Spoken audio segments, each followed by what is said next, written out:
And then we also have my partner in crime for this great work is Ms. Susie Marshall.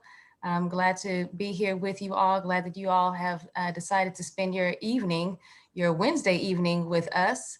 And so Ms. Wynella is going to send us all to breakout rooms and so we'll address our meeting guidelines here. But when the meeting starts, we're going to ask everyone to remain on mute, that you introduce yourselves in the chat, and we have a wonderful question. Then we also, as we have the discussion going, we're going to ask everyone to put their questions in the chat box, and we'll be monitoring those. And so feel free to share any and all helpful information. And just know that this is being recorded for quality assurance purposes and, just for your listening ears as well. So welcome to the Dallas Coalition for Hunger Solutions, which was established in 2012. And our mission is to empower all of Dallas County residents. And this can be Dallas County, this can be Tarrant County, Collin County, Denton County. But for right now, our focus is on Dallas County residents to gain equitable access to healthy food. So thank you all again for coming. You are joining us this evening with our urban agriculture team. And so we have 5 priority areas. One is child hunger, senior hunger, our faith community, public policy, and urban agriculture. And so welcome to our field, our acre here. And our focus is, to organize individuals working together to increase opportunities for local sustainable food production. And that looks like if you want to grow your own food at your own home, or if you want to grow food with your community, for your community, by community. And so we want to be a support in all of those efforts and that you are choosing to do in this day and moving forward. And so, all right. And now we're going to go into our breakout rooms. And the question that you will, that we're asking everyone to participate, one is to introduce yourselves, but also we want to know, how does your garden grow? So, does it grow in a pot? Does it grow in the ground? Does it grow in a raised bed? What are you growing, and how are you feeling about where you're growing? So Ms. Wynella, if you would please send us off into outer space. Thank you. Go back here. Okay, is everybody back now? Yes. Okay, great. Mute yourselves, please mute yourselves. If you're not on mute already, please mute yourselves. Okay, so Candace, you want to introduce the presenters and continue? Let me see, wait a minute, let me go back. Okay, Candace? I guess it would help if I were unmuted. And I was talking the whole entire time. So welcome back, everyone. So glad to have you here with us once again. And so tonight we plan on having a pretty robust conversation. Please know that this will not be the last. This is the first, and this is a primer that we are celebrating this evening with our intro. So our presenters, and this is going to be in order of appearance, we have Ms. Susie Marshall, who is the Executive Director of Grow North Texas, and she is going to be talking to us about, about what's allowed, what's permitted. And we have Ms. Erica Muhammad, and with It is a Homestead, it is a Homestead, excuse me. And she will be talking to us about seasonality, seasonal planting. We have Ms. Hayat El Jundi with FARM, which is Farmers Assisting Retired Military. And she's going to be talking with us this evening about soil health and amendments and common amendments that we can utilize. Then we have Ms. Kara Casey with Dallas College, El Centro Campus Urban Agriculture Program, along with Darcia Houston with Holistic Wellness Consultant and Farmer. And they are going to be talking with us about the pros and cons of container gardening. And Kara Casey is also going to be talking about soil health as well. And then we have Amanda Van Hoosier with Just Picked Texas. And she is going to be talking with us this evening about compost. Learn all you can, ask all the questions that you can. So please remember, if you have questions, to place them in the chat, and we will be responding to them as they come. And then if we run out of time, we will make sure to follow up with with you as we move forward. All right, so first to bat is Susie Marshall. All right, let me find the correct thing to share.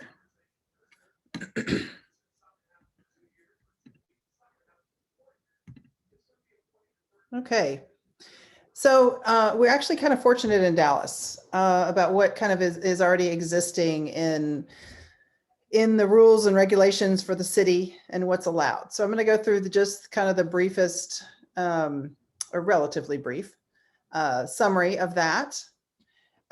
In Dallas, you can grow food by right in any zoning designation. So for anybody that's not familiar with what zoning is, it's basically the established uses of land, and it varies. You know, we have areas that are residential, we have other areas that are commercial, and some that are industrial. You have multifamily, single family, a bunch of different categories. You can grow food in any of those zoning areas. And by right, just for clarification purposes, that means you have the right to do it. It is just given to you. There's no rule that prohibits growing food in the city. Obviously, if it's not your property, you'll need to get permission. There have been people in the country that have become guerrilla gardeners, and sometimes that works really well. And so maybe you have a spot that you know needs a little love and care, and nobody will care if you kind of take it over. But you might want to check with your, if you're in an apartment, but you might have some space, check with the manager, that kind of thing. They might be open to it. You can grow your front yard, your backyard, your side yard, wherever you want to grow. The only caveat would be if you have things that are tall, that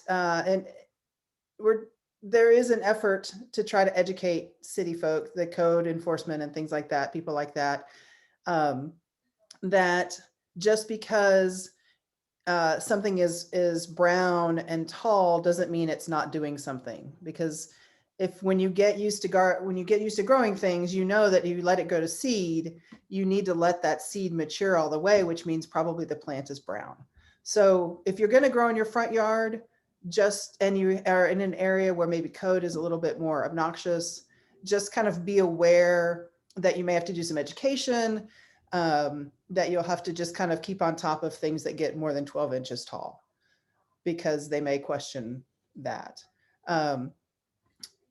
But we encourage you to do it, and we encourage you to educate and as you're able. And then if you need help with that education on the city side, maybe we can find some help for that. Animals, you can actually have all kinds of farm animals in Dallas. There's no prohibition against that. There's no rule against it, except for roosters. You can't have roosters, but you can have chickens. You could have a goat. You could have a cow. If you have enough space, and if your neighbors aren't bothered by that. So basically, you can get in trouble for having animals if you don't remove the waste, if they're causing problems or smells, and your neighbors report it. Maybe you live in a neighborhood where the neighbors don't care and they love it that they can come down and get eggs from you. But it is allowed. But please be smart and do leave enough room for your animals to be healthy. Don't overcrowd them. Community gardens and urban farms, they're also allowed in any zoning area. Community gardens, a lot of times they are often at a church, a community center, school, other property, with a piece of land where there's a building and something else happening. That's considered accessory use, and that's pretty much that's allowed. They don't really question that. If you have an empty piece of land and you'd want to put a garden or a farm on it, it's a good idea to get a certificate of occupancy, an urban garden certificate of occupancy, or CO, which is also called a crop production CO. There is one barrier, and it has to do with whether that piece of land has a plat map.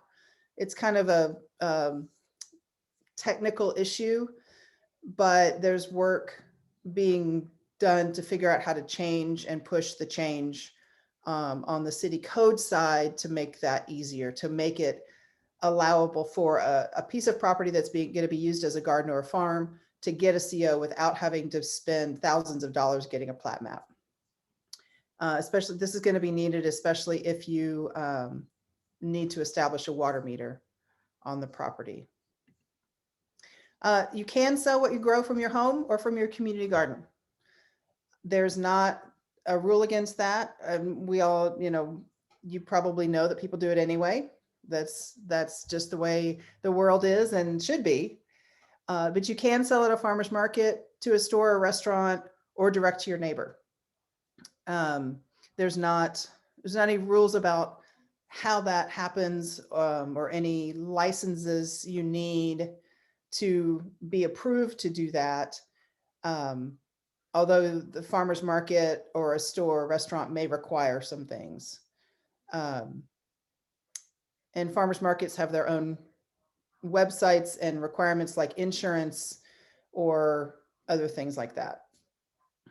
But what's really not allowed is setting up a stand in your front yard and consistently growing. I did recently, I thought I knew all the things that were allowed and were not allowed, and I've learned something new.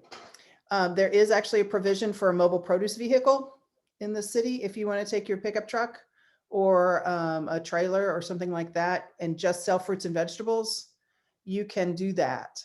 There is a fee to get registered, but you can also do that and find a place to take that and move it around.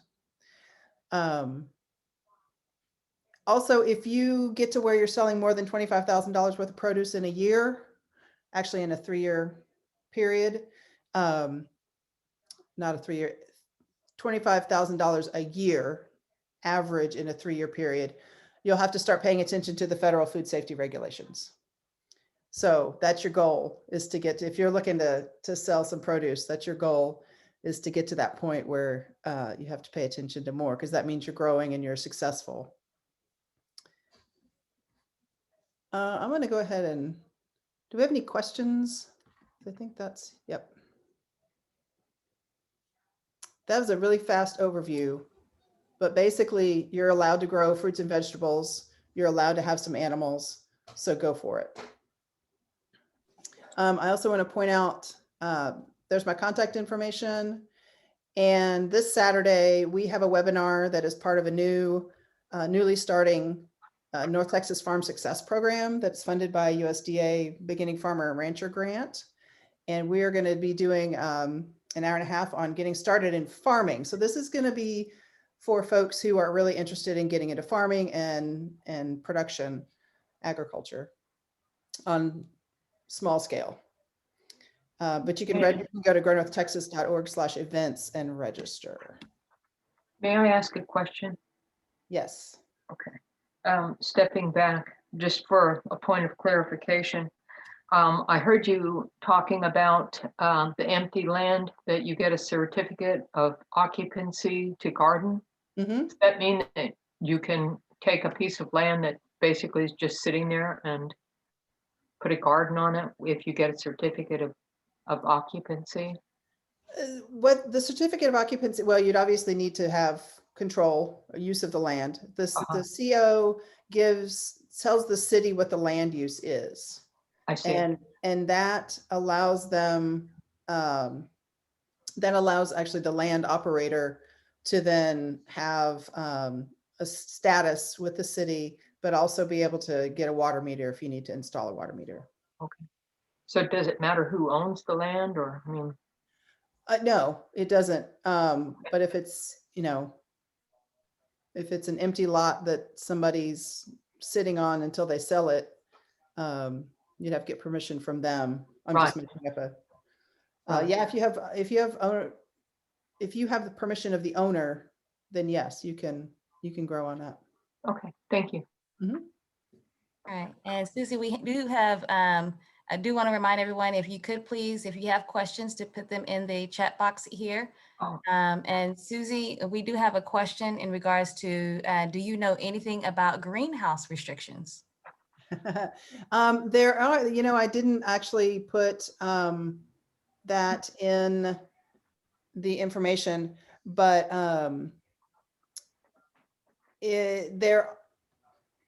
there's some vague information about covers for raised beds or things like that. But in general, in Dallas, if it's a residential property and the structure is 200 square feet or less, you don't have to have a permit for Okay. that. If you go over that, then you're supposed to get a permit. So you can do a greenhouse or a hoop house or something like that that's within that 200 square feet and not Mhm. have to worry about it. Okay. There's technically, after that size, you have to get a permit, and they're going to want to see, they're going to want a lot more detail in the plans. I understand. Okay.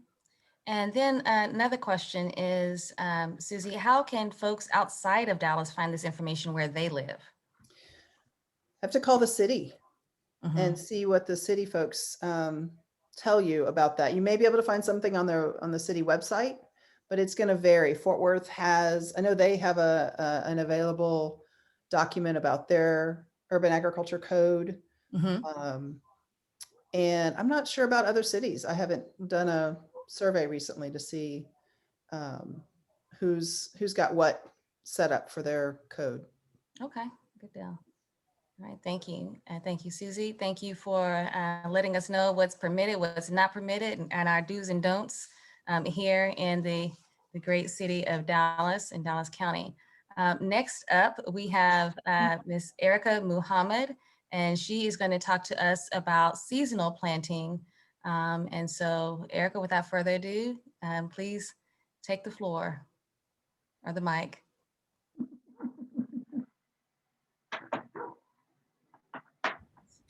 I'm just talking. What? My name is Erica. I'm more popularly known by Erica Lachelle of Being It Is Homestead in Dallas, where we mainly sell pastured poultry as well as pastured eggs. Hold on one second. Yes. And I've been growing for the last 20 years, but however, I've only been growing in Dallas for about 6 now.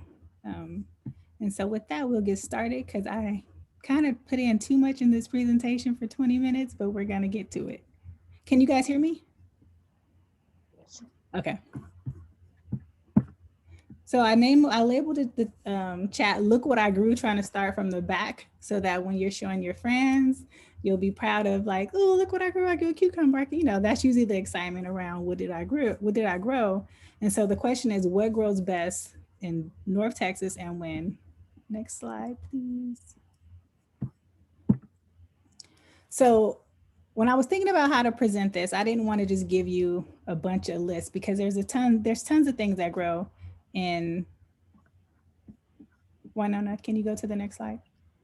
Winella, can you go to the next slide? I thought I did. I thought you're not seeing it? Are you not seeing it? No, we're seeing the editing view. Okay, just a minute. Let me, It didn't start the slideshow. okay, just a minute. Let's try it again. Okay, here it is.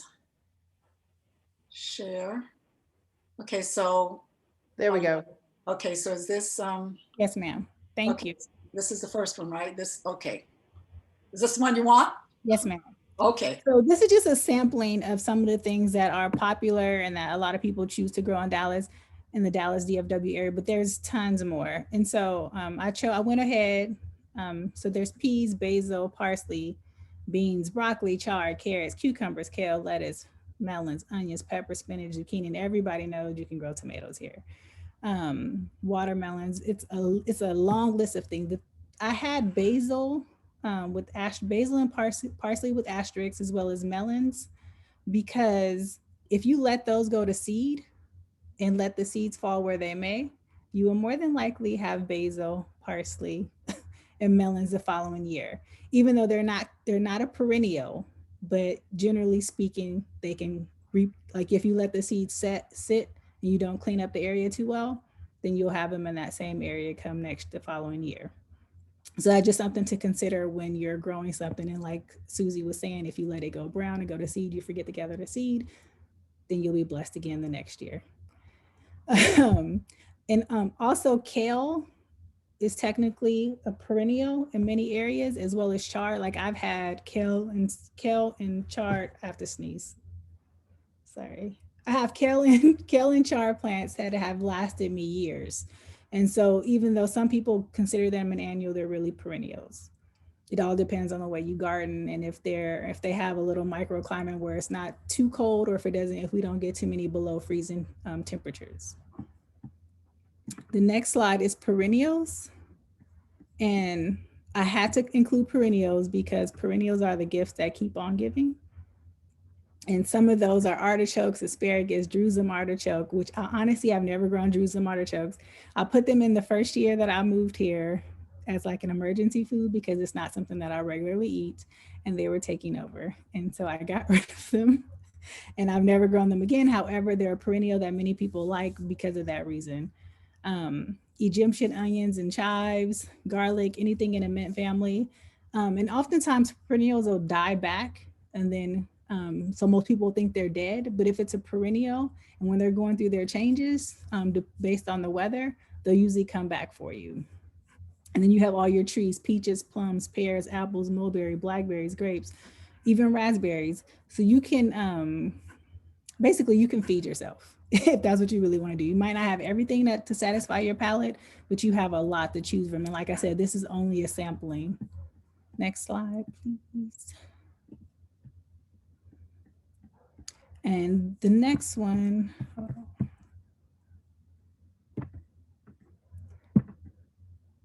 I had some questions that you should ask yourself, which most people are right about now because everybody's like gardening crazy because we're coming up on the spring.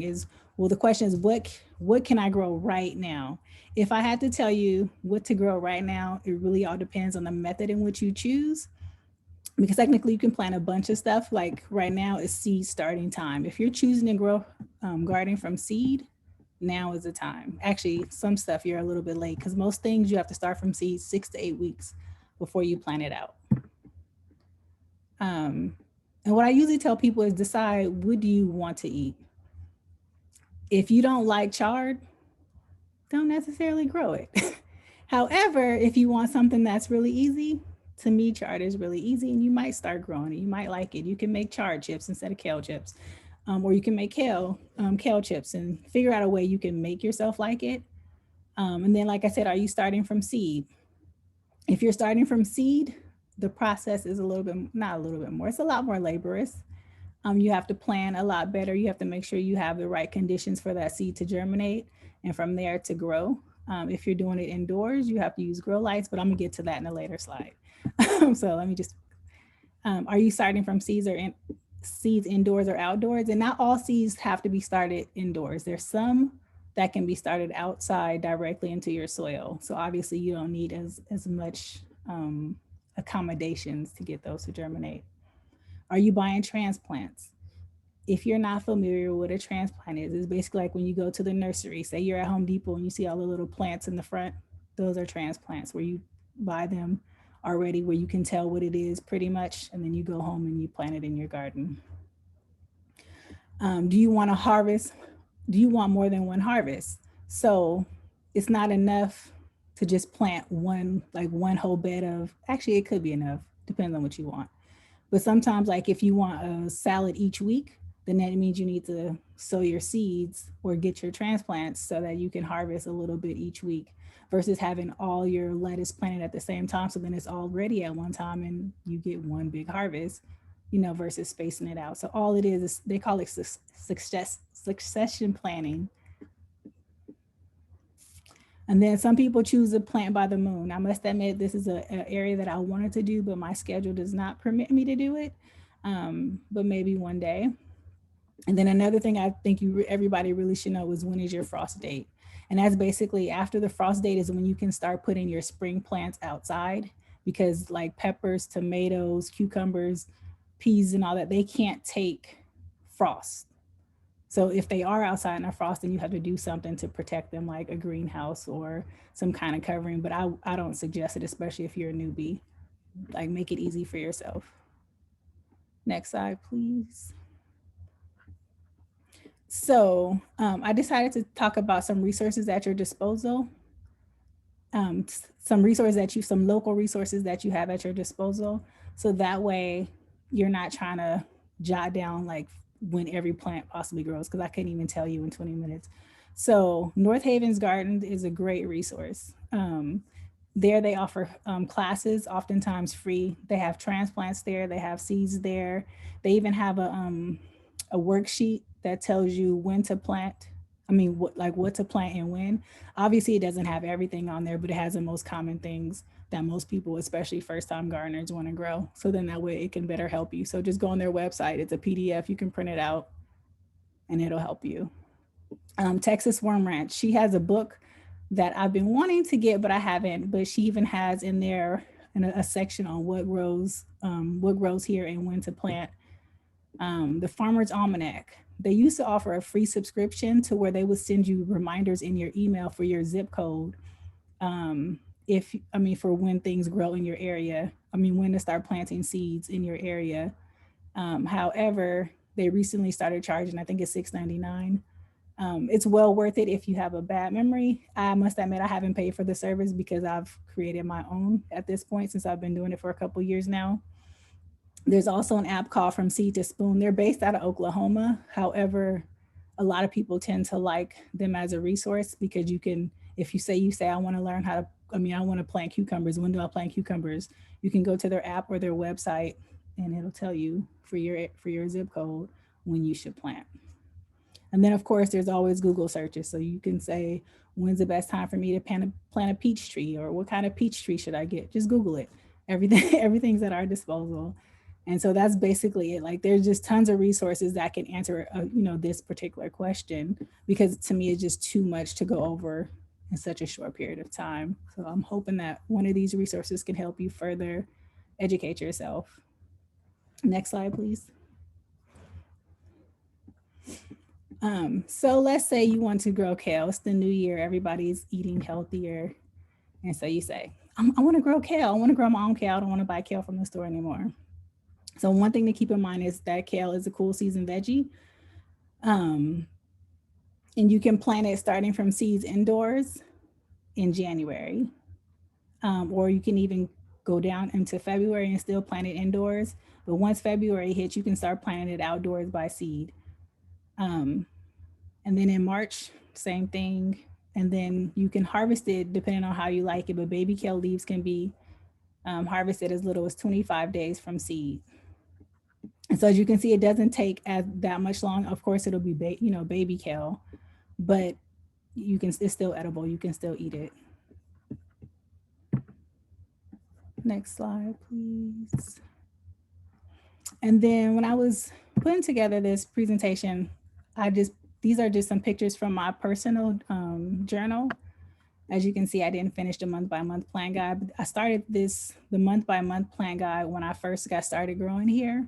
And so this is a tip, something that's helped me, so that way, by you creating your own resources, you don't constantly have to go look or ask somebody else. You have it, right in your own home. You say, okay, it's January, what should I be planting? Or if it's January and you're planning for February, you just go to your own resources that you gather from all these different places, and and have your own personal planting guide.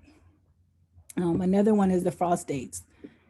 Whew, I had to do this because every year I found myself constantly having to remind myself, then count back or forward. Okay, so what day, how many weeks? Because you'll read the back of a seed packet and they'll say plant 4 weeks before your last frost date. Well, when is that? Who wants to constantly calculate that? So consequently, I just made my own little list so that every year, if I have that question, I can just go answer it without having to constantly go back. With that stated, I keep what a friend of mine, we call a magic book. So it's it's not a journal per se, but it's ideas we have that we want to implement in our gardens. And so it can be from the way you want to design your beds to your trellis to a property layout to if you decide to sell your produce, like what are you growing? How much are you going to sell it for? It's just, basically where you, I guess, create your vision for your property or your space. And then separately, I keep a gardening journal. And that's where I try to keep track of my daily rhythms.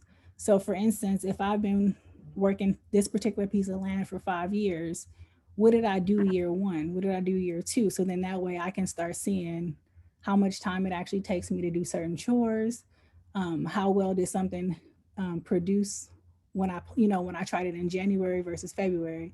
So it's basically just a space to, keep track of what you're doing and when.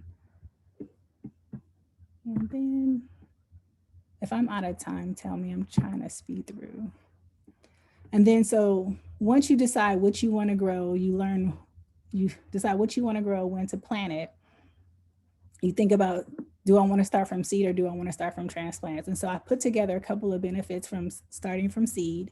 The pros is it's economical, but also say depending on your setup, because some people spend hundreds, sometimes even thousands if they go to greenhouse route to start seeds. And if you have a small garden, it may, I wouldn't say it's not worth it because, that's for you to decide. But you have to keep that in mind. Like if you're saying, well, I'm starting from seeds because it's cheaper, but yeah, you spend $1,000 to get your seed starting set up, then I wouldn't necessarily say that it's economical. And you have a better variety selection. So if you go to say a big box store or even some nurseries, they might have a few peppers, but if you ever look at a gardening catalog or seed catalog, there's thousands of pepper seeds. So you can pick whatever you want because you're starting it from seed. You're not limited to what someone else is giving you. Another benefit is that you know how it is grown. Sometimes nurseries, like I particularly don't buy plants from big box stores because I don't necessarily like the soil that they use, the fertilizers that they give. So by me starting from seed, I know what my plant's been fed. I know how it's been coddled or not coddled. You just have better control over what's in your food and how it's being produced. And then the satisfaction, like when you go from a tiny seed, like the faith of a mustard seed, when you see a tiny seed become multiple fruits from like one tiny seed, and one tiny cucumber seed can produce hundreds of cucumbers from one plant. Just to see that go from seed to that, I mean, it's no better satisfaction. And then some vegetables just don't transplant well. So you have that. The cons is that it is more labor intensive. It usually takes 6 to 8 weeks before you can start putting them outside. And with that, there's a hardening off process, which can go wrong quickly. And so I guess if people don't know what that is, we can talk about it if we have more time in the question section, in the question and answer section. But yeah, you have to once you start from seedlings, you have to harden them off. Next slide, please. And then the transplants. Basically, it's easy and convenient. You go to the store, you pick what you want. I would suggest asking them how much, like how did they coddle the plants and if they're actually ready to go in your garden, because sometimes they're not ready to be transplanted directly into your garden that day. You might still have to do the hardening off process. So I would always ask, but it's just easy. It's easier. You get more instant gratification. And then the cons is you don't know how they were cared for and you have less variety selection. And last thing I want to leave you with is either way works. You can, if you want to start from seed, there's the ways that the 3 ways that I choose to do it is winter sowing, which is now very popular. It's like old school back when you used to grow a seed in a milk container almost when you were in elementary school way back when. I don't know if they still do that these days. But it's a very popular process. There's a couple of Facebook groups about it. If you go on YouTube and type it in, there's several videos about it. So I even did one. If you go to my YouTube channel called Be and It Is Homestead, I have a video on it. I even break down the cost. It's the very end if you just want to get to the cost before you watch how it's done. Indoors with grow lights. I have a setup and I forgot to include a picture of it, but my whole setup for my indoor system cost $200. And I made that back my first year, but because I grow a lot. If you don't have a big space, then it might take you a little bit of money, a little bit of time to recoup your cost if you're trying to do that. Some people aren't trying to do that. And then of course there's direct seeding when you just put the seed directly in the soil and let it work. Transplant resources. My top three are North Haven's Gardens, Our Savior Community Gardens, usually has an annual plant sale. And they have a little bit more variety than the box stores, or I should say bigger stores, sometimes even better than North Haven's Gardens. And then Ron's Organics, they're all local businesses that I don't mind to support. And like my dad told me when I first started gardening 20 years ago, he said, Erica, just plant some. He's like, you're overthinking it. Don't overthink it, just plant. Is there any questions, comments? And I hope I didn't go too fast. No, you gave some robust information there, Erica. I'll definitely tell everyone, Erica is the one who told me just to go ahead and plant and put it in the ground. And I was nervous. And so I'm grateful for that. We do have a couple of questions for you. And, we're going to try to move kind of quickly to navigate ourselves through these. Then someone wants to understand the plant by the moon. Right. So basically, the moon controls the tides. And so basically it's based on the water, from my understanding, it's based on the water table. So for instance, excuse me, there's a certain time when your soil is naturally holding more water near the surface. So when you put your seeds there at the surface, it's easier for them to get the moisture that they need to germinate at a better rate. And I have not studied it in about 2 years, so I'm gonna leave it at that. However, there's a really good book that I read, and when it's not my turn to talk, I'll go get the title and I'll type it in the chat. All right, sounds good. And I did want to, let everybody know that, to check out the chat because there's some good resources that are being dropped in as well. Then there's a question in regards to if anyone knows of a Homestead garden planner in spreadsheet form out there. I don't know, Erica, if that's something that you are aware of. Well, no, I mean, there's several, like if you Google it, there's several different ones that'll tickle your fancy. Like I ended up going with a journal that's like a 10-year resource. And so like every year it has like a couple lines for every day. So like from now on, when I go to January 1st, I'll now see what January 1st is like. But when I first started, I would have not thought to get that. So I would say just Google it, and then they'll have different formats for different learning styles, and you can pick one that best suits you. Okay. And then our last question that's in the chat is, oh no, I lied. It's not the last question, but one, one person wants to know your YouTube name and link. So if you could put that into the chat for us. But then also wants you to comment on starting from cuttings versus no root. Oh, so yeah, that's one of my favorites. Starting from cutting. So you can basically take a piece of an existing plant. Different plants require obviously slightly different procedures, but it's almost like, I don't want to assume everybody had a grandma who would stick a plant in water, but most people probably had a grandma who would stick a plant in water, and then you can get roots that way. Or even some trees like the mulberry tree or elderberries, you can literally just cut one off as long as you cut it at an angle, and then you literally stick it in the soil. And I have a mulberry tree planted like that and a couple elderberries where I literally just pruned from one season, stuck them in another area, and now I have more elderberry plants. So yes, cutting is a very real option. Excellent. And it's way cost efficient. Excellent. Blackberries too, definitely. Thank you. Looks like we have a couple of people whose moms and grandmothers did that. Right. Exactly. So it's a family thing. So Erica, thank you so much for your wealth of information. I'm sure that there will be other questions that may be coming your direction.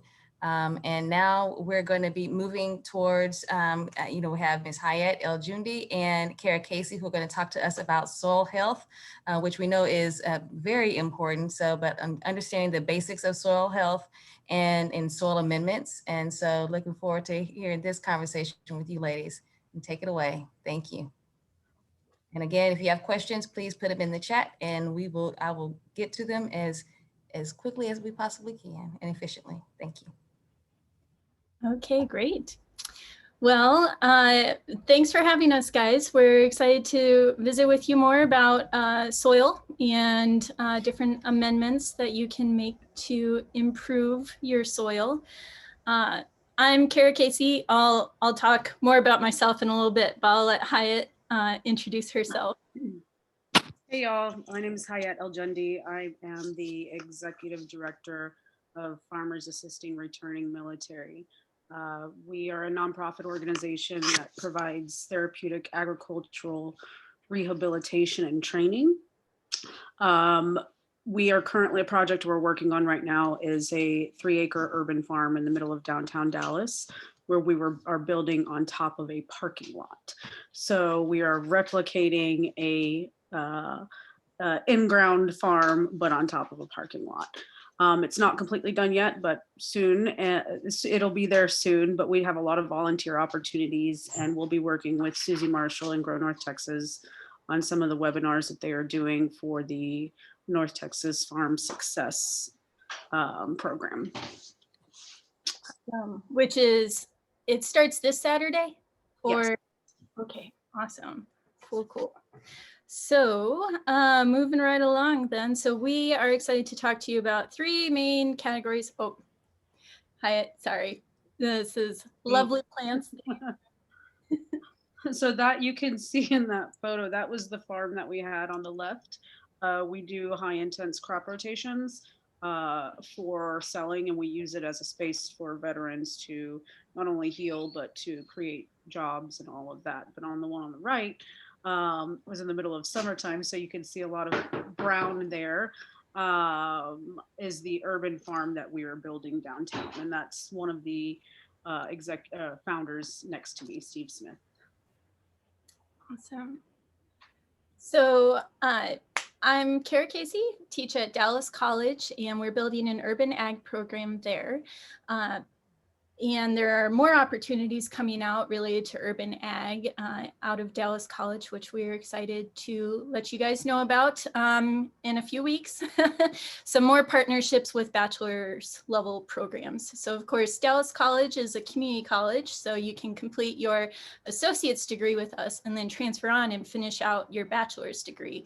But we'll have some increased opportunities for you to actually work on some of those junior level bachelor's classes right here in Dallas for your urban ag degree. So, and these are some pictures of some of our lovely students. I think a few of them are in the audience today, so it's good to see you guys. All right, 3 main things that we're going to touch on during this 20-minute block.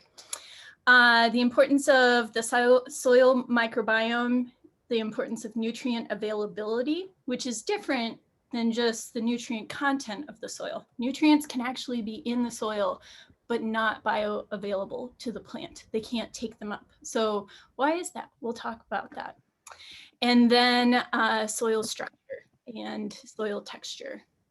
We'll talk about the importance of that. Okay, soil microbiome. So why is living soil so important? I'm not sure how many of you know. I know a lot of you are soil gurus, so you know the importance of this already, that soil actually is home to millions, billions of microbes, fungi, bacteria, beneficial nematodes, pathogenic nematodes, which we don't like. It is a huge city for all of these microbes, and that is actually a good thing. Those microbes help break down organic matter, so leaves, sticks, old roots from plants that you ripped up. Those microbes help break down all of those residues into the nutrients that the plants can actually absorb from the soil. And those healthy microbes are important for competing with other pathogens. So other microbes that are going to attack your plants. It's kind of like having healthy bacteria in your gut, which is good for your health. Sometimes when we take antibiotics, they'll wipe out everything, the good and the bad, right? But we want to build back up those healthy microbes in our gut to make us feel better and to help digest food. So just like that, there are healthy microbes in the soil that are beneficial for plants. And it just improves the health of your plants to have those healthy microbes there. So why do I have a picture of worms? Well, worms, this is part of our vermiculture lab that we do in our horticulture class. Worms help break down, they help compost. So I know Amanda Van Hoosier is going to talk more about compost in just a little bit. But one way that you can help break down different residues is through a vermicompost bin. And they actually eat those microbes in the soil as well and help benefit those microbes. So this is a picture of Alendra Lyons at Mill City Urban Farm setting up a vermicompost bin with her students that she works with in Mill City, in that neighborhood there. Mill City, if you've not heard of it before, is part of the city of Dallas, kind of close to Fair Park area. And if you want to get involved with what she's doing over there, I'd highly recommend it because she's a great lady. She does some good work over there. So she can show you how to set up a worm bin. And also, of course, like Erica mentioned, Heather Rinaldi of the Texas Worm Ranch is an amazing resource. And we're so lucky to have her here in the North Texas area. She is a national resource for vermicompost. So we're just so thankful that she is here and such a great person and so friendly and supportive of the region. Okay. And then I think I'm okay.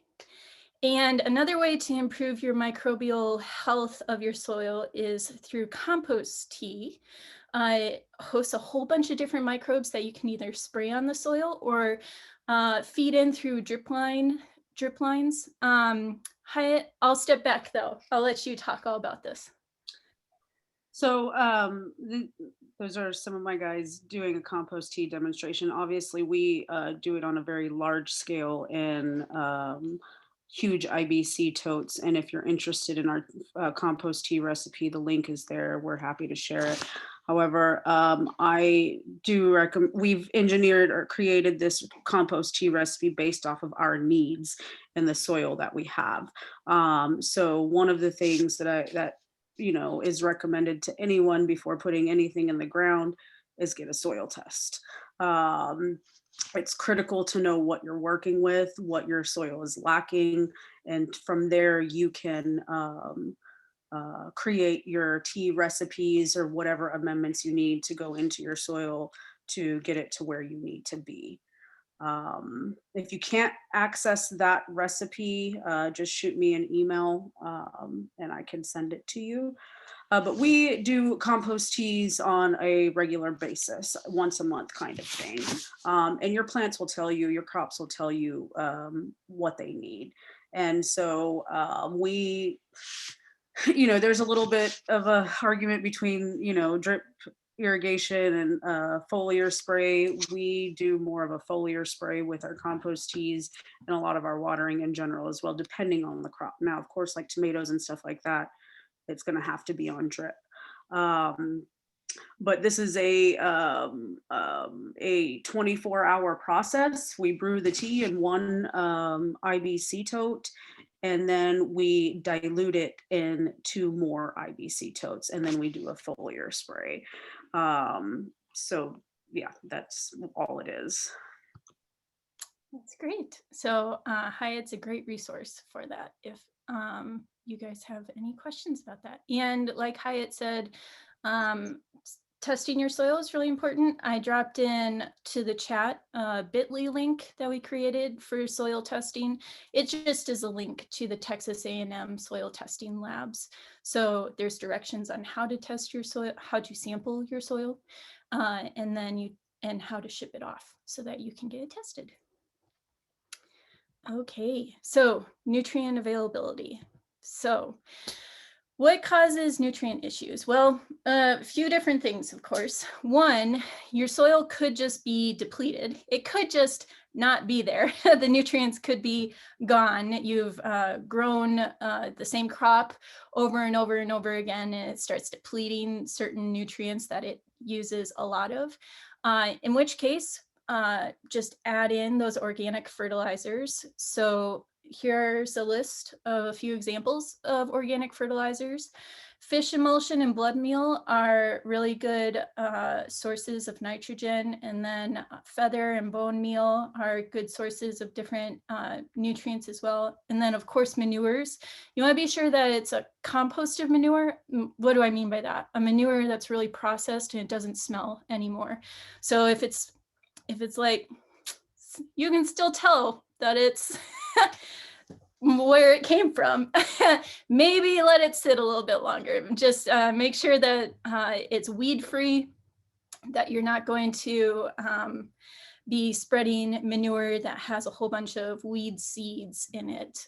Sometimes folks will use fresh manure that the gut of the animals do not completely break down those seeds, and therefore you end up spreading seeds to the to your ground, and we don't know how that happened, but okay.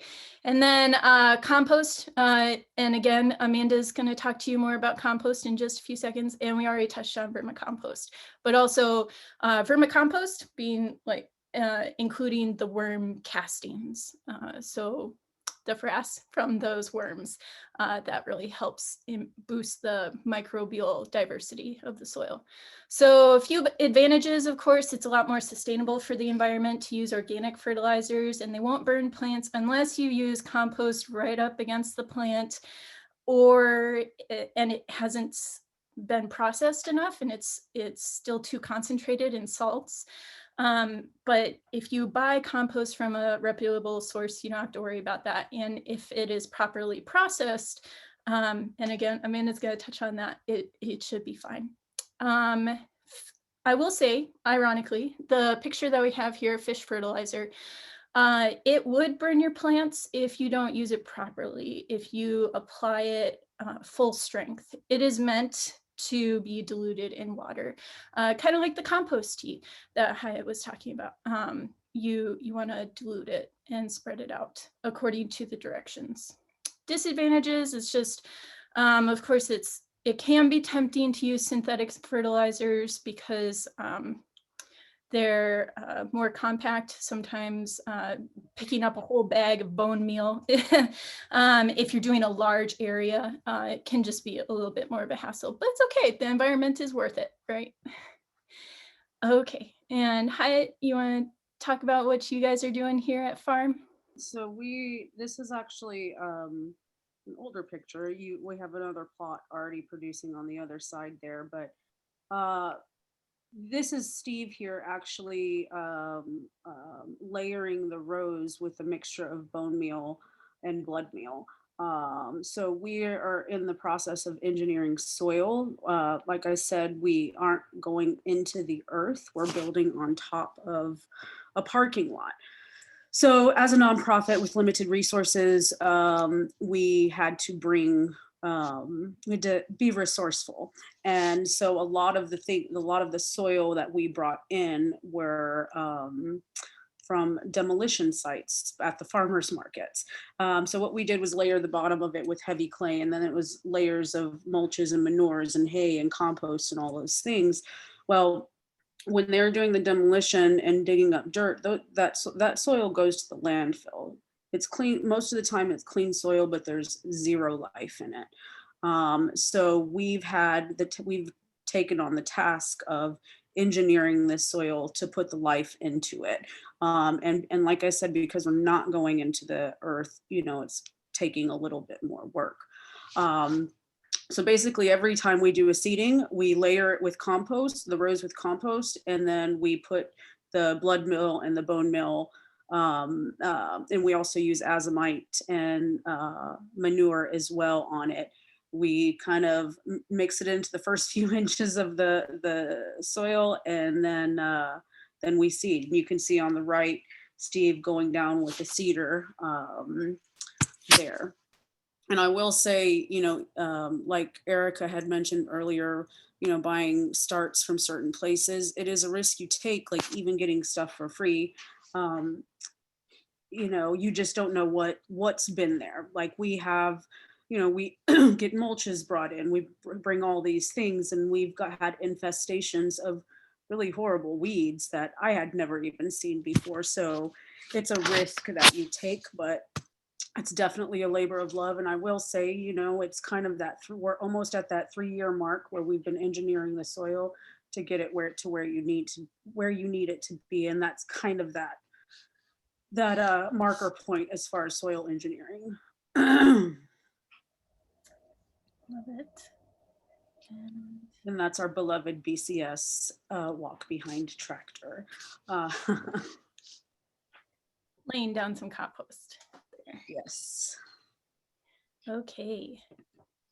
Another reason the nutrients might be there, but the plants aren't able to take them up, is if your soil pH is off. So this is where soil test comes in real handy. And it's just the basic chemistry of soil. Different nutrients dissolve at different pHs within the soil. So the sweet spot that we aim for is just slightly acidic. If it's too acidic, some nutrients won't be available. And if it's too basic, the pH is too high, then other nutrients won't be available. So there's that sweet spot that we aim for. Okay, last issue with nutrient availability could be that you're adding too much or too little water, and plants just aren't able to take it up because there's not enough water to absorb all of those nutrients. Also, if there's too much water and the roots are getting flooded and you're actually killing off some of those roots, they aren't able to take up those nutrients then, because of course, if you don't have a healthy root system, the plant won't be able to take up those nutrients. So a lot of times you can fix this by changing the texture of the soil. So how do we go about amending the texture of the soil? Well, there's a few different things you can add. We've got a lot of clay here in North Texas. I think when this picture of us working at UNT Dallas, we have 2 classes that got together and started planting at University of North Texas, Dallas. When we were working, you are working in so much clay that by the time you're done, you're a few inches taller. All the clay is just stuck to the bottom of your shoes. Well, you can help amend that soil and break up those clay particles by adding in compost, peat, which we'll talk about in the next session after Amanda talks about compost, mulch, wood chips. So mulch could be straw, different things like that, and wood chips, and then expanded shale, like tiny rocks to help break up that clay from forming bricks, and perlite and vermiculite, which we'll talk about more later too. So soil does have structure. We're wrapping up here a little bit. And within that structure, there are pores. And that's a good thing, because within those pores, they hold water and air. Both are important for the health of the root system of the plant. So if you have too much of a clay soil, you get that brick, you get that real thick, condensed, compacted structure that is really hard for roots to grow through. So the more you can break up that clay with all those different amendments to change the texture of that soil, the more air and more pore space you're going to incorporate into the structure of that soil.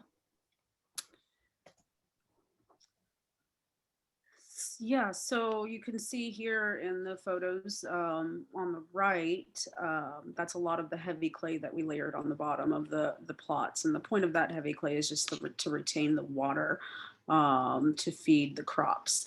And then on the left, there's a bunch of mulches. So like Kara was saying, you know, we've in this engineering process, you know, we've had to mix in mulches. We've inoculated it with mushroom spawn to actually break down mulches quicker, expanded shale, manures, all of that. Now, I'm just looking at it, looks like the whole parking lot is full of mulch, and now we only have just a little bit, so it's all been used. So mulch goes a long way. And then, you know, once we have everything, you know, once we started growing leaves are your best friend. It's nature's gold, and you can catch any one of us during bagging time, driving across Dallas, picking up leaves on the side of the road. So this is what the farm looks like now. And this was after an infestation of nut sedgeweed that we got. And we also got not an infestation, but a lot of that mulch you saw, we found out that some of it came from a golf course. And so there was a lot of Bermuda grass seed in that. And like I said, we're aware of that, but it's just a risk you take. So in the engineering of the soil process, what you're seeing here is all cover crops. So it's a mix of red clover, mustard greens, daikon radishes, and then I had a bunch of field peas, and then I had just a bunch of old seed that, you know, we had just been hanging on to that I threw in with like ryegrass and those kinds of things. But this is also engineering the soil, putting you know, fixing those nitrogen levels, you know. And so once this is done, it's actually right now and ready to be turned in, but we've had so much rain that I need the soil to dry out before we can mow it and turn it in, which then becomes green manure, so we can prep for spring to plant. Great. And I think this is just our last slide here. And that was only if we had time, and I feel like we are running out. So I'll just quickly say, so plant health is always preventative. You don't just think about plant health once it starts getting sick. It's kind of too late then. So you always want to prevent those pathogens from really attacking your plants. And in plant pathology, talking about those microbes that are bad for your plants, they want to attack your plants and kill them. You need three things. You need a healthy host, your vegetable garden, the environment. So is it rainy? Is it shaded? And then also the pathogen, the presence of the pathogen. And if you remove any one of those three things, you can interrupt that disease cycle and prevent disease. But if your soil is not healthy, it'll be very hard to keep your plants healthy. So this is just something to keep in mind. And with that, I guess if there are any questions, we can take a few. Thank you, Kara. Actually, what we're going to have to do is, you know, in the essence of time, we'll reserve your questions till the end, so we can move right along with Amanda, and then I know we come back to you and to Darcia towards the end. So want to keep moving, but if you have questions, please, you know, put them in the chat, and we'll definitely try to get to them before we wrap up this evening. All right. So without further ado, I did want to you know, allot this time for Ms. Amanda Van Hoosier, who's going to speak to us about all things compost. So thank you and welcome, Amanda.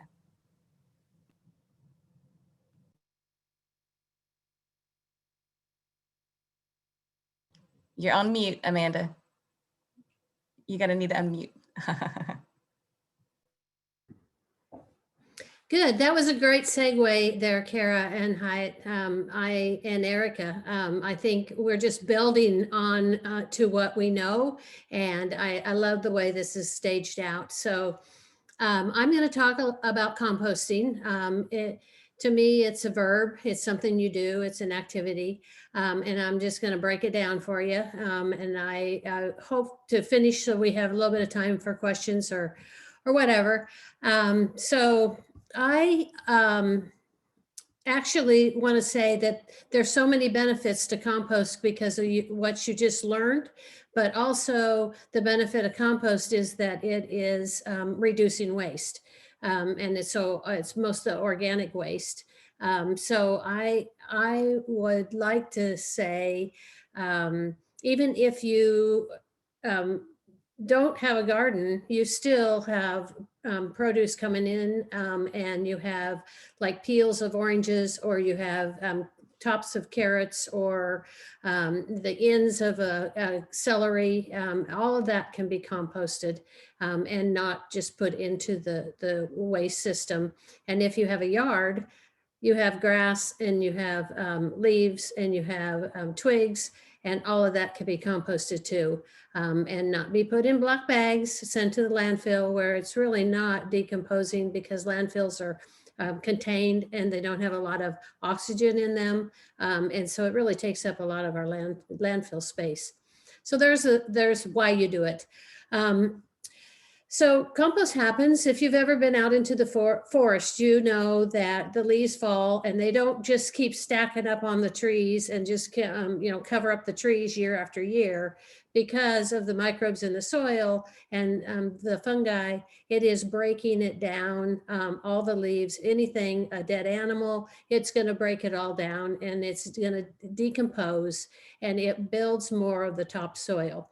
And so that also protects the soil and keeps the soil at a temperate temperature. So it actually, by having compost on top of your soil and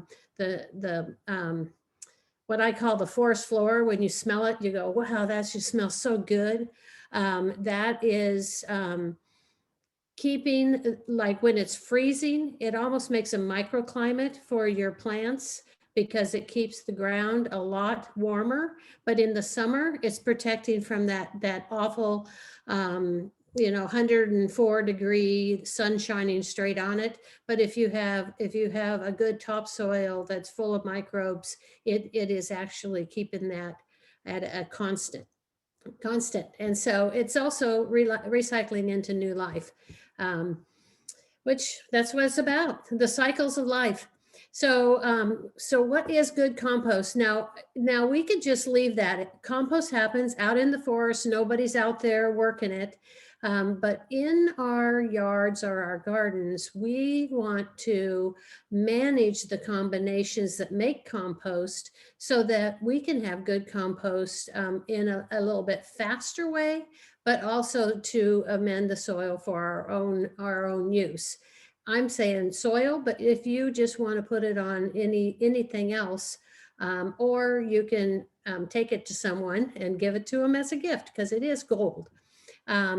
So the thing about a good compost, and you know when it's good, and this is also if you have bought a load of compost and the truck comes and they start to dump it, I always ask to look at it first, because I really think a lot of the compost isn't finished well enough. So what you're looking for is it active? Is it alive? Is it got movement? If you're buying a bag of compost from the a box store, you want to look for a bag that already has little bit holes in it, and it's not totally enclosed in plastic. And how long has it sat on a pallet? How many microbes could actually live in there with no air? And that isn't even good, because that's going anaerobic. So you want to make sure that it has a nice smell to it. If it's aerobic, which means it has a lot of air, it has a lot of smell, and it just really, it smells like that forest floor, that good smell of earth. If it's putrid and you're like, yikes, that went anaerobic, which means it didn't have enough air. It's also, compost is food for microbes that are already, microbes, I spelled that so funny. That are already in the soil. We don't have to put them in there, they're there, but what you're doing is feeding them with good compost. And also it helps with the air. I already talked about that, the temperatures, but it also has a crumbly texture, and it's more of a dark brown and not a like sand look or like chunky wood. So that crumbly texture is what Kara was talking about, and Hyatt about being able to engineer your soil and help the texture of your soil. It also helps the texture of your soil because those microbes are in there and they're pushing around and trying to get to the next bug to eat or whatever they're going to be working on. And they're making those air pockets and those pores in the soil. So now there is a difference. And here's a little picture of compost, dark, crumbly, looks like chocolate cake. I don't know why I always compare it to chocolate cake, but yum. And then here's a picture of mulch, and mulch is wood. It's just wood, shredded wood, and it is used as a top dressing. Pathways, it can also be used as a mulch on top, but you don't ever incorporate it into the soil. Whereas compost, you can incorporate it in. Personally, I like to lay compost on the top as a mulch because the microbes will actually incorporate it in as needed. So I'm not going to really spend time on this, but this is the soil food web. And when I'm talking about the fungi, the bacteria, and then the bigger microbes that feed on them, and then you have the earthworms, nematodes, arthropods, you know, that just gets bigger and bigger and bigger till you have the animals that we can see. But when we're talking about millions and billions in your hand, in a little teaspoon of soil, that's all working and that is all alive. And so that is why you want to feed it and give it a lot of organic matter. So here we are. This is how you make your compost. If you've never made compost before, it is like, when you first do it, you're like amazed and you want to throw your hands in the air and say, hallelujah, I never knew. And it becomes almost like a religion, because I have seen it. We used to do 16-hour master composter classes, and they would come out of there in such a high that they didn't even want to leave each other, because it was like they had seen the light. And they'd come back the next week because they wanted to keep turning their pile and checking it out.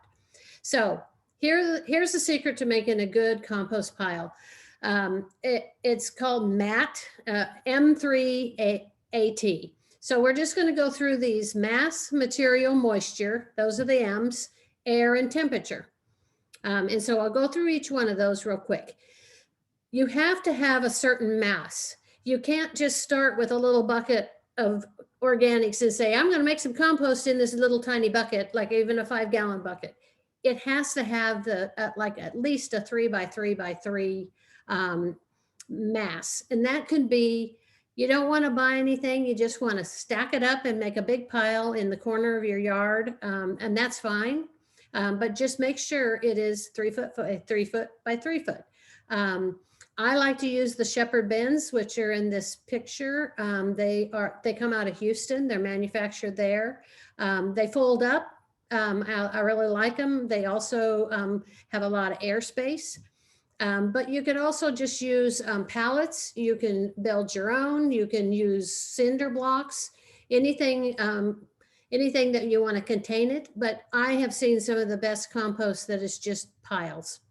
But the pile has to be big enough because you need that mass. And then the location of that pile, I really like central locations because when it's centrally located, you can move materials to it easier. And that is important when you have these bags of leaves that you've run around and picked up from all over, right? I mean, in the last few months, everybody's been doing that, that's composting. it's easier to have it in a location that you don't have to drag those to another location further back. And then also it doesn't matter. It can be straight sun, and people worry about that, but no, you're fine. I'm losing my mouse. Oh, there he is. Lost the mouse. Okay, so mass and now materials. Materials, diversity is the key. The more diverse of the organic, I'm talking about organic materials here. Organic materials are things that have been growing, plants that have been growing. So when you put more diversity in, you're going to have more diversity of those microbes, which is good for the soil because you're reaching a lot more microbes when you feed them a larger diet. So any of the trimmings that you have in your kitchen that are from plants, and you're looking for both carbon and nitrogen. And so some people say carbon is like the brown or the dry, and that would be like leaves. And then the nitrogen is more like the greens and the moist, and that would be more like grass. Or let's say you have coffee. Well, coffee is a nitrogen, so it really kind of blows that brown and green out of the water, but it is moist. So coffee grounds are great. You can go to any coffee shop and they would love to keep you in stock of coffee grounds. I have seen community gardeners that have put 2 to 3 inches of coffee grounds on top of their soil as a mulch. And you think, oh my gosh, look at the acid going into that. And it is some of the best soil I've ever seen. And you think, oh, so too much maybe, but yeah, I've seen it work. And so, and it's free. A lot of this is all free for finding it. And then also with materials, your particle sizes matter. The smaller the size of the particles, the better it will break down because you have more sides to it. So if you take a leaf and it's like one big leaf, but if you had it kind of mulched or chopped up, it will actually break down faster because it has more edges.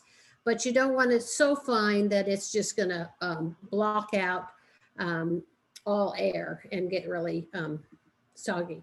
So here's some ideas that you can use. Here's the browns and here's the greens. And if you look through here, we have almost all of this in some way or other. I don't have sawdust because I don't have a saw, but the thing that here when you live in the city, you probably do not want to use any of these, especially when you get into the meats, because you're just going to attract some animals. And it may not get hot enough, your compost, especially for the manures to compost. It has to reach 140 for certain hours to kill the pathogens. So there you go. If you have a phone right now, click that little on the screen and then you can save it, or you can also find that online and a lot just by Googling it. So mass, materials, moisture. Moisture is very important because those microbes need some moisture. They don't need to be soaked. They need to be more like a damp sponge. And rain is okay on a compost pile because it's actually almost like a thatched roof. Once it's built, it kind of sheds the water. And so what we do is water as you layer the materials. And I'll tell you how to do that. The air is the next part of mat. Air is also very important. And we talked about the anaerobic and the aerobic. We wanted aerobic, we want air. So really the best way to have a pile that has a lot of air is to have some loose chunks in it, but also in turning the pile because you can incorporate air. So you kind of use your sense of smell. If that compost pile is starting to really reek, you say, oh, it needs some air, and you can quickly turn it over, add some air, and that smell will disappear within minutes. So the next thing after air is mat tea. Oh, there's a hot compost pile. This was maybe on a cooler day, but when you start turning that pile, you can see the fungi here, these white strings through here. You can see that it's breaking down. You know it's got heat, and heat says, whoop, whoop, okay, I went too far. Heat also says that your microbes are running around, just like you would in a gymnasium. You know, the more you work out, the hotter you get. These microbes are really working out, and they're getting that very, very, very hot. So here's how you're putting it all together. You select a location. You decide how you want to get that mass, and it's a bin or not. I would not buy anything that's like $350 to make a compost where you're turning it and it's up above the ground. You really want it to touch the ground. And the other thing that I really like is collecting diverse materials. Now, what makes a really good compost bin is you get all of the materials together, and then you build one bin, and you build one mass. And that is what you can have in your yard next to your garden. And then when you have scraps in the kitchen, you can come out and you can bury them into that one big pile. And then when you want compost, you can dig at the bottom and you're going to find compost to take it out. Or you can wait the whole season, and then you can take the whole broken down compost and put it into your garden. So you also want to start making a layer. So you've got your area, you've got your materials, and they're all stacked up here. I would say a lot of it is grass and leaves. So if you can find a lot of grass and leaves to start a pile, that's the best. If you take one trash bag of grass and one trash bag of leaves, they're not equal in weight, they're not equal in density, but they're equal in size. So they actually, when you combine those together, it's the best ratio. So you want to start with some dry, some carbon, and also larger pieces. So if you've even got branches around that blew off the tree the other day, you can put those in the very bottom, because that will allow airflow at the bottom. And then you start layering it, and you just layer in. You can even use mulch if you don't have leaves for your carbon. And you start layering green, brown, dry, moist, nitrogen, carbon. And as you layer, the most important thing is that you're watering each layer. So you're spraying water as it goes. I'm trying to see my time here. Oh, wow. So you're building these layers, but you're keeping it moist as you go with a hose, a sprayer, or even a couple of 5-gallon buckets sprinkling over it. And then you finish the pile with a top of carbon, and that kind of seals it. And then you start feeling for the warmth. Within 24 hours, it will probably hit about 120 degrees. It should go up to 140. Getting up to 160 is pretty intense. But when it starts cooling back down, maybe a week later, maybe 10 days later, you can flip that over. Then you can turn your pile. And by turning it, you're speeding up that composting system. So there's a rhythm to it. And then, like I said, you can bury your scraps into the pile, into the middle of the pile. So you know it's ready to use when it is crumbly, smells good. And so the other thing is how to use it. For a soil amendment, all it really takes is a 1/2 inch on top of the soil. It doesn't take a whole lot if you've already got a garden going. If you put too much compost and try to grow straight in compost, that's almost too much for compost that you've made, because it's really strong. It's worm castings are really strong from vermicomposting, but also compost is strong. So when you plant, you just gently scratch it into the soil and then plant your seeds or plant your transplants. You can even spread it on a lawn, but we just take a shovel, and a 1/4 inch will make a difference. I had my neighbor do it around his tree, and I just looked out there the other day, and around his tree was still green, and all the rest of his lawn was done in for. So it really makes a difference. And then also it promotes production. So when you start to see your tomatoes or your eggplant or your peppers start to fruit and set fruit, then you can lay on the side, we call it side dressing, is to put a little compost around the side. Remember, just a 1/2 inch, it doesn't take much to make a difference, which is wonderful. Thank you. And if you have questions, I guess we'll take them towards the end. Yes.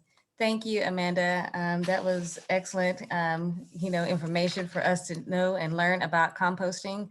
I know I took copious notes in that regard. Next up, we do have Dr. Kara Casey and Darcia Houston with Holistic Health and Wellness. So we're looking forward to hearing what they have to say.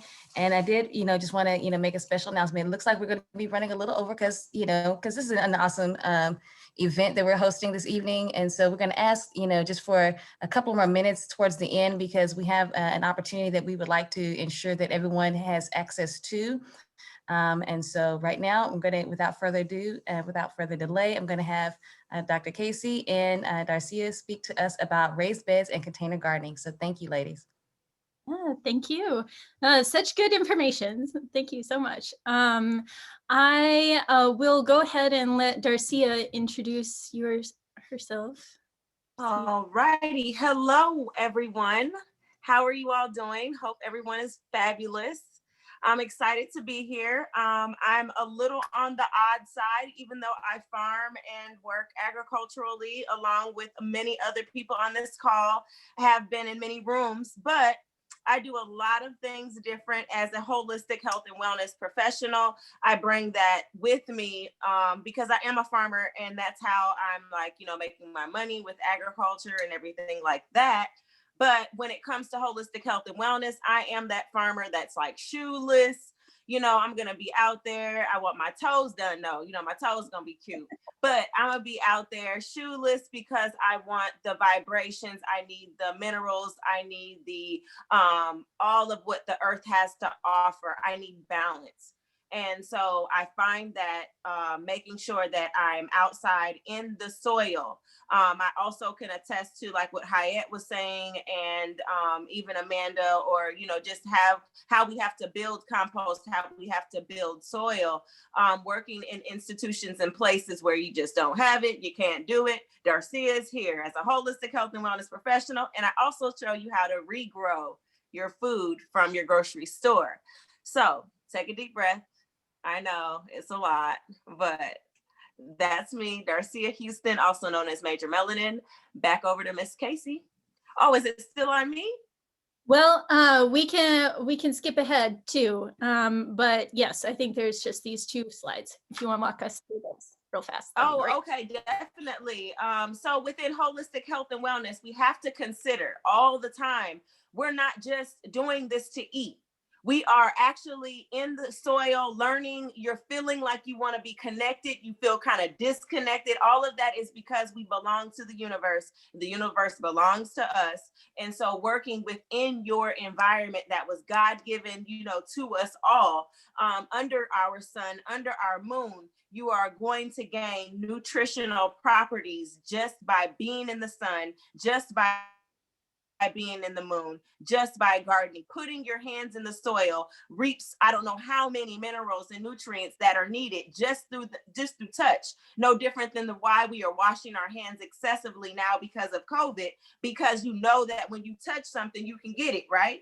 So when you touch something positive, know that you can get it. it goes both ways. It's not just one way. So make sure you keep your hands in the soil, keep your feet in the soil. This is what I bring to the table. I help people balance their minds, their bodies, their infections, their thoughts, bring them back.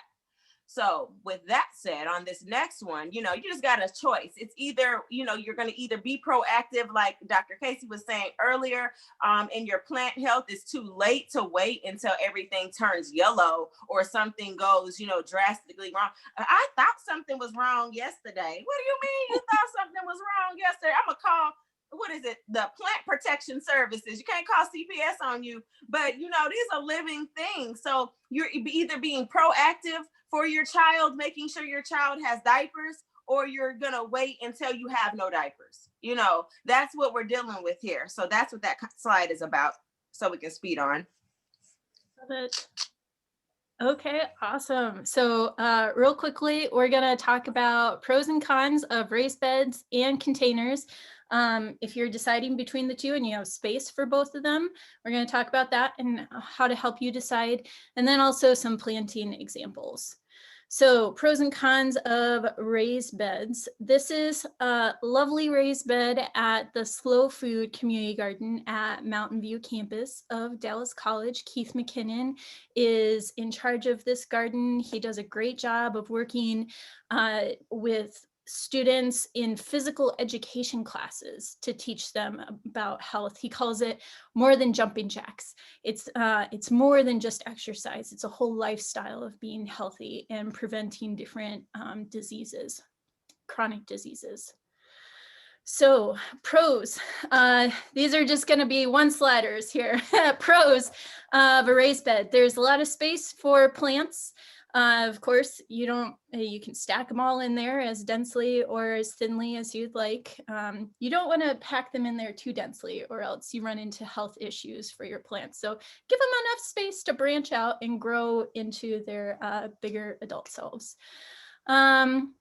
Higher water use efficiency because it's a larger volume. It is able to buffer itself a little bit, so water doesn't evaporate out of them as quickly, or temperatures, the root system doesn't heat up as quickly.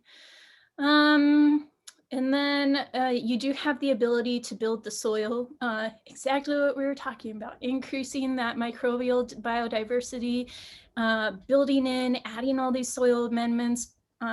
You can actually build into your soil over time in a raised bed and create better biodiversity. So these are some PTK honors students at Mountain View who are harvesting potatoes from the raised bed. And potatoes are a vegetable that grows really well either in raised beds in the ground or in 5-gallon buckets, which we'll talk about in a little bit. Cons. It does require more space and more soil initially, and it may need some construction, or like, I'm not sure if you guys saw the lovely raised bed in the back of Erica Muhammad's Zoom profile there, how it's got logs, so it can be composed of different things to line the raised bed and keep all that soil together. But it's not always movable. So if you're a tenant, if you're renting an apartment like a lot of people in Dallas are, it's not always the accessible option. Best established and infrequently visited place may not be feasible for residents and apartments. So but community gardens are good. It's just a little bit more difficult to make it out there and check on your plants if it's not right next to you. It's always a lot easier to maintain a vegetable garden if you're walking by it every time you go in and out of the house or apartment. Okay, pros and cons of containers. Pros, I love containers. And we are downtown in El Centro in downtown Dallas. So we have tons of containers either on the roof or on the side of the wall at El Centro. It's fast. There's very little assembly involved unless, if you're buying a 5-gallon bucket, you want to drill holes in the bottom of that bucket. that is it. You're ready to go. Just dump some soil and compost in there, and you're ready to put some plants in. It's flexible placement for optimal sun. So sometimes if you're gardening out in your yard, you might have an open patch of grass, but there's a huge tree there, or there's some shade or a wall. So you can always move containers around to have optimal sun. You can also move them inside. So some folks opt to grow citrus trees in containers so that they can move them indoors and protect them from the frost. And then of course, it's easier to scale up or down to add a new container or take one out and harvest it and just put it in the garage or put it in the back closet corner. And of course, it is movable to a new location or address if you move. So again, if you're renting an apartment, you can always take your nice ceramic container with you to your next place. This is a slide showing different pictures of students at El Centro downtown at Dallas College planting in our containers. And this is a reservoir container that we get lots of mileage out of. We have several of them. I think it's just like $20 at Lowe's or Home Depot, and it will last several seasons unless the plastic cracks on the bottom. So, but it cracks for us because we're moving these in and out of elevators constantly. It's mobile, it's nice, but it should last you a while. What's really nice about this container is you see that black pipe in the back there? You can actually water through that pipe and it'll hold water in the bottom of this container and it'll continuously feed those plants water. So if you leave, you know, for the weekend, we water all of our plants on Friday, come back Monday in July, in June when it's really hot, they're still alive because they're in these reservoir containers. Okay, more pros. It's easy to remove diseased plants. So if one of your plants does get diseased, you can just dump it out, harvest it, either compost that soil or plant it again if you rotate it with a different plant. And of course, it beautifies different spaces that may not be a good fit for raised beds. So I always love this picture of gorgeous container garden. Of course, these are geraniums, but I would like to picture kale there or Swiss chard looking just as beautiful. So again, El Centro, this is where we are based downtown. So we make use of container gardens. We call this like a micro container garden because they're smaller containers that we hang up in places where, of course, we could never fit a raised bed there. And we're able to grow lots of different things. Got some basil and some squash and also tomatoes in those larger reservoir containers. We have a live wall, which is watered and set up on an irrigation watering timer. So we're able to grow a lot of leafy greens there. I highly recommend these if you're at an institution that is writing grants or working with an organization. I like them. You can take the inserts out, plant them, and then put them back in. Okay, and of course, I think that they're a lot more accessible to all Dallas residents, whether you are growing in containers indoors or outdoors. Okay, cons of containers. Needs frequent everyday watering depending on the size. So if you go away for a work trip or vacation, you do have to make sure that those plants are being taken care of, or else you'll come back and wah wah. Those plants are gone now. So you do have to make sure that you have access to them every day, especially in the summertime. And success relies heavily on a peat-based potting mix, not native soil, so soils that are found in the ground. And I'm putting this up there so that you can screenshot it or refer to the recording later. There's peat moss, coconut fibers, perlite, vermiculite. These are all good materials to put in your containers. to make sure that it is holding as many nutrients and as much water as possible, and air. So a few cons, additionally, small containers aren't as useful in the summer months because they dry out a lot faster. So I always recommend, if you're starting out, to have containers for the first time. Don't go for the cheap ones that are like, will fit a baseball or something. Like the really cute herb containers. Cute, yes, but in the summer months, they dry out so quickly, like 10 minutes later, they're toast, you know? So I always recommend like 5-gallon buckets, something that you can fit a basketball or a soccer ball in, right around that volume. Okay, and a few plant examples. This is again for screenshots or for later reference. I know Erica beautifully captured the vegetable planting times.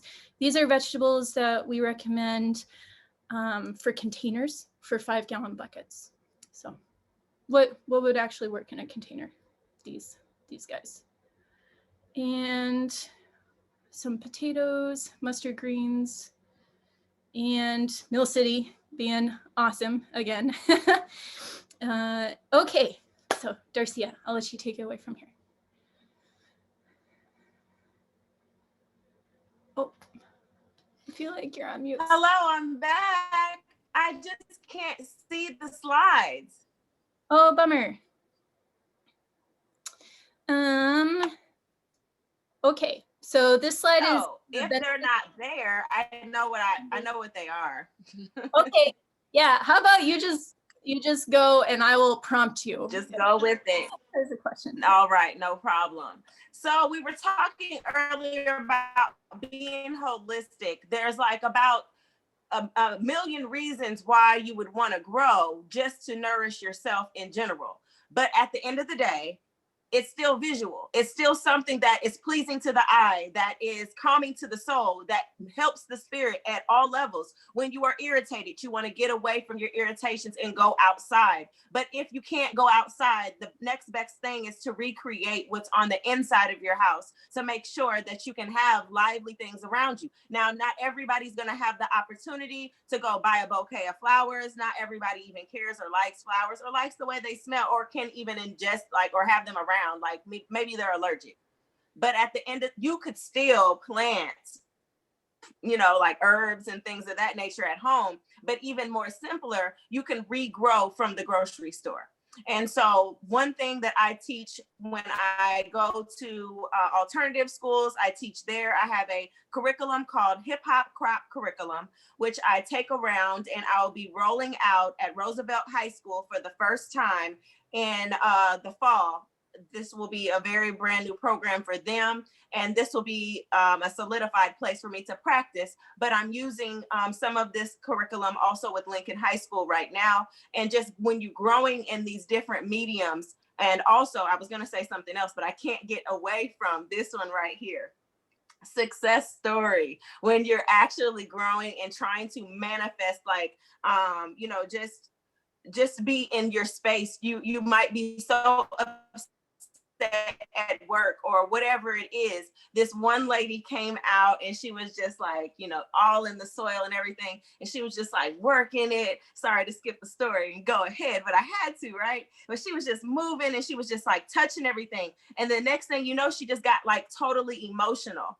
And then she just sat there and she was just like watching me. She didn't cry or anything, but you could just tell, like, she was just like, you know, breathing, and she was just like in the moment. And she stops and she says, I had no idea all these years that you didn't ever pull up the whole collard plant. I thought you pulled up the whole collard plant. I didn't think that gardening or anything was sustainable. I thought this was a bunch of bull. You know, she said something else, but she was able to release, and she was like, I just feel so good sitting here outside. She canceled the rest of her day. She volunteered for like 5 hours, but she walked away more than her sermon, you know, or anything else she can take in and ingest. Like she actually was able to feel. And that's what I want to give. When you grow from the grocery store, you're also able to bring those same types of feelings into your house, even though you can't beautify it or create aesthetics that might be expensive. You can bring what I did on the slide that you haven't been able to see is radicchio. I hate it. It's horrible, but I needed to like ingest it in my diet. It's like red, you know, purplish. It's going to be good for my cardio. Needed to get that. So I went ahead and bought it from the grocery store, cut it in half. I set it in some water and let the root system start to establish itself. And then within days, you just saw the elevation and it started to grow on its own. I also teach with Mark Cuban, the Mark Cuban Center on Saturdays. I have a garden club with that center, and we go through, you know, like germination. Like you're going to the grocery store anyway, you're going to get a bunch of onions. Well, I know they're only 50 cents, but guess what? I won't have to spend that 50 cents again because I'm getting ready to buy 2 bunches. I'm going to cut one. I'm going to use it. I'm going to replant that one. By the time I use the next one, you'll see it. If you tune into Mark Cuban Center, you'll see that I've regrown my onions. I've regrown my beets. I've regrown potatoes from the grocery store. So if anybody's on here and you're unable to grow in any way, shape, or form, any fashion, you know you can do container gardening. And if you're having problems accessing seeds, or even, you know, if you don't even know this is something you want to do, the cheapest route is to use your waste before you follow Amanda's composting, you know, ideas. So you can go right from, I mean, this is holistic. We're talking about the holistics of the actual plants and fruits and vegetables. Their in life doesn't have to be. It can go definitely regrow, and that can go to seed. You can save those seeds and you can take it to the compost. So you went through a whole cycle. And as you continue to put this produce in you, and you also continue to be around it, you'll change your mind. And so you'll just change your health. And it's very, very simplistic, even though it sounds really big. My goal is to bring people to gardening, to farming, to holistics through nature. I love it. One question I have, could you talk a little bit about culantro? Oh yes, the culantro. That is, so arugula is my favorite lettuce, and culantro is my favorite herb. Y'all, let's talk. So if you like salsa, or if you just like cilantro in general, you would love culantro. And I came across it at an Asian nursery. I do not know the name. Shame on me. I do business with them regularly. Goodness, but I was just infatuated. I think I accidentally like just touched it or something, and I smelled the cilantro, and I saw this bigger leaf, and it's very spiky, it's sharp. And I went to go, you know, break it, and I was like, whoa, this is like fragrant is I don't know what, but it's more hardy.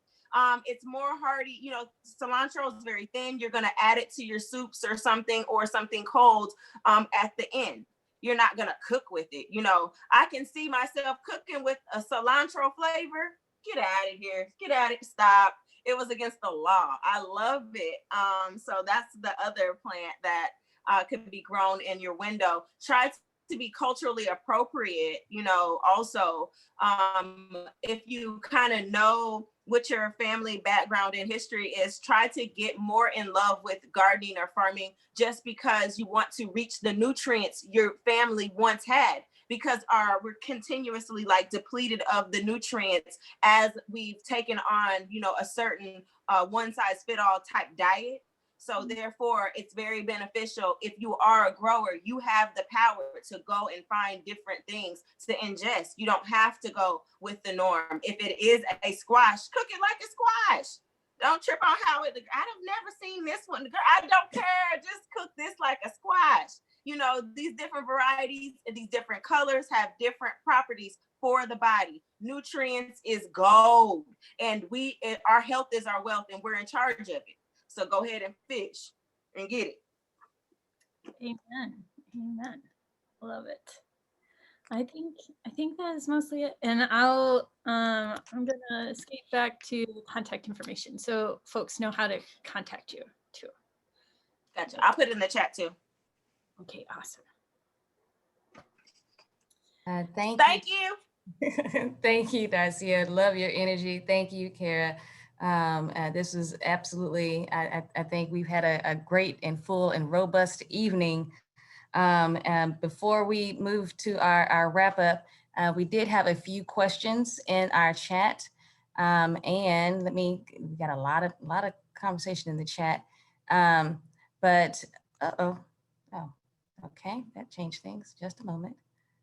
All right, in our chat here, we had a question about somebody's moving something and it's causing confusion. Hold just a moment, okay. In our chat here, we had the question in regards to what should one be doing with their soil in the winter months?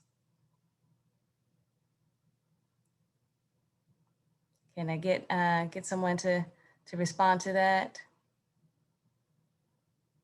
Winter months, in my opinion, you grow in the winter. You don't stop growing. At the end of the day, always remember your soil is alive. So if you're not growing produce, you still got to grow the soil. So you might as well just grow something. And what I would suggest is cover crops. But back to what Hayat was saying and really, really stressing, make sure you know what your soil needs. This is the time to figure out what kind of food, to go ahead and give the soil so that you can be prepared for the things, because it sounds like you want to, grow in the spring. You like, let me just wait on this. So, when the spring comes, your vegetables is like, hi-yow, they there and they're going to like give you what you need. But that is based on the soil test to tell you, if it's negative or positive or in or out, good or bad, acid or, alkaline. But yeah, just think about what you would want to eat. Is there anything that you could pickle? Do you have, something that you want to have in that grows in the winter time? Because we do have winter crops. You got your collard greens, your kale, your brassicas, basically, your Brussels sprouts, your cabbages, your kohlrabis. Your garlic should already be in the ground right now. But you could go through with radishes, just many different things. But I also would experiment during these times too. Thank you, Darcia. And then we had another question. It's, can you reuse soil in a container garden each year, or do you have to change the soil? I would say yes, you can, but I do tend to rotate it. So if you're growing tomato in it, in like a large container, and you grew tomato, I would aim for something like a kale, a leafy green, just in case it has built up, it has gotten sick, it got some pathogenic bacteria in the soil that would only attack tomatoes. So that gets back to crop rotation, which we didn't talk too much about tonight. But if you just want to Google it, rotating crops, you don't want to grow the same thing over and over and over again in the same place or in that same soil for various reasons. But I'll just leave it at that. I do find that I've seen some tips online that if you're reusing the same soil in your pots, just to add in some more perlite or vermiculite, something that's going to add and protect those pore spaces in your soil. Thank you. And then we had I say it depends on how you're growing and if that plant was healthy or not. A lot of times you want to reuse the soil because the other plant didn't make it. So you really sometimes don't know why that plant didn't make it. So, in my opinion, if you don't know what's going on, go ahead and put that part in the compost and go ahead and clean that out, with some vinegar or something. I don't know. Get your pot clean because if you don't know. Very true. Yeah, we grew some potatoes in 5-gallon buckets that ended up rotting because the soil was not a good source, unfortunately. And we were going to try it anyways, experimenting, right? And it did not work out. So we ended up just throwing that in the compost pile, the whole thing. Yeah. We're all learning here, so that's the beauty of it. And constantly learning too, right? Exactly. Then we had another question, Karen, this is for you. It says, what do you do with the produce that's grown at El Centro? Good question. So we always offer it up to the students first. So if we're harvesting, we'll harvest with the class and send it all home with them. If there's extra, then we give it to other students, either in the hall or other folks from the institution. Yeah. All right. Good deal. And that was our final question. So I just want to say a special thank you to all of our wonderful guest speakers today. Then I want to turn it over to Wyanella Henderson Green and Ms. Grace Poulter, who will be talking about some next steps and some exciting things to come. So it's on you, ladies. Thank you. Okay, I'll just thank you, Candace. Thank you for the wonderful job you've done, Candace, facilitating our session tonight and moving us along so smoothly. There's more. The Urban Agriculture Action Team has a page on our DallasHunger.org website, and these are a couple of tools here that you'll find. They are free to download. A guide to getting started in Dallas. If you want to start a garden project in Dallas, there's a guide there that can be very helpful to you, outlining steps. And then there's a guide for harvesting and selling. If you decide you want to sell what you've grown, there's a guide there for new small urban producers. We also have an urban garden locator map on our website. You can find a garden near you to support, or you can add a garden to the map. So check those out at DallasHunger.org, Urban Agriculture. And Grace, did you want to say something? Let's see. Oh. Sure. The one thing that I would love to plug here is this listed here, January 31st, so coming up very soon, our garden grant survey ends. So just for a little bit of context there, we're working on developing a grant to support urban gardeners, urban farmers, homesteaders, and the like. And right now, we've sent out a survey, which if you were connected to this event via our kind of newsletter, you probably would have seen that go out. But essentially, we're trying to understand what the needs are in the space, what the gaps are that we can fill versus grants that are already available. So perhaps we can send out a reminder, a link to all of those that have attended this session, so you can get a chance to add your voice in there. But would love to hear your thoughts on what the needs are in the space in terms of funding and grants for urban agriculture projects. All right, well, good deal. Thank you, everyone. I did want to let you all know that this was just the beginning. This is just a primer. We wanted to kind of give you a taste, kind of hook you in to gardening. So wherever you are on your gardening journey, we are here to be a support. And as you see, we have an abundance of information and wisdom and knowledge amongst all of our I would call them expert panelists this evening. And so please utilize their wisdom. This recording, this is being recorded. So do know that it will be available to you all to access at a later point. And also we're going to be, sharing, some parts of the presentation that we can as well. So thank you so much for your time on this here Wednesday evening. And we definitely wish you good luck as you continue to grow inside and out. Take care. Thank you. Thank you. Thank you, everyone. Thank you. Thank you, ladies.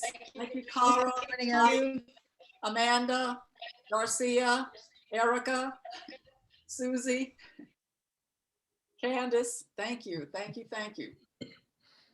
Thank you, Wyanella. Thank you for coordinating, Wyanella. Oh, my pleasure.